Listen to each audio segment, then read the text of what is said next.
तापी जिले के कुकर मुंडा गांव में पुराने विवाद की रंजिश को लेकर दिनांक 7 जनवरी 2026 की रात करीब 9:30 बजे कुकर मुंडा पुलिस थाना क्षेत्र के खाचिक फालिया की खुली जगह पर दो पक्षों के बीच आमने सामने पथराव और मारपीट की गंभीर घटना सामने आई है। घटना की सूचना मिलते ही तापी जिला पुलिस तत्काल एक्शन मोड में आ गई। तापी जिला पुलिस अधीक्षक स्वयं मौके पर पहुंचे। उनके साथ जिला एलसीबी एसओजी टीम तथा सोनगढ़ उच्छल निजर और कुकर मुंडा पुलिस स्टेशन का पुलिस बल भी तुरंत घटनास्थल पर पहुंचा और स्थिति को नियंत्रण में लिया।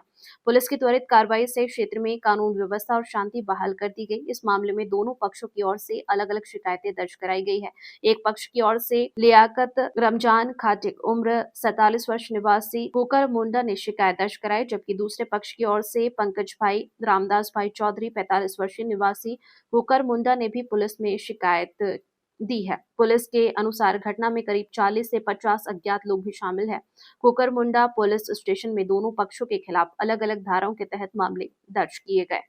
पुलिस ने बताया कि अन्य आरोपियों की तलाश जारी है। फिलहाल कुकर मुंडा गांव में स्थिति पूरी तरह शांत और नियंत्रण में है तथा एहतियात के तौर पर पुलिस बंदोबस्त तैनात किया गया है। गणेश मराठे की रिपोर्ट।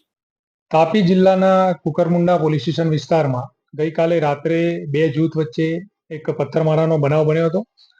બનાવની હકીકત મુજબ બે જૂથના યુવાનો વચ્ચે બાઇક લઈ જતી વખતે બોલાચાલી થયેલ અને આ બોલાચાલીએ થોડું મોટું સ્વરૂપ પકડી લેતા આ બનાવ બન્યો હતો અને બોલાચાલી બાદ બંને જૂથ વચ્ચે પથ્થરમારો થયો હતો.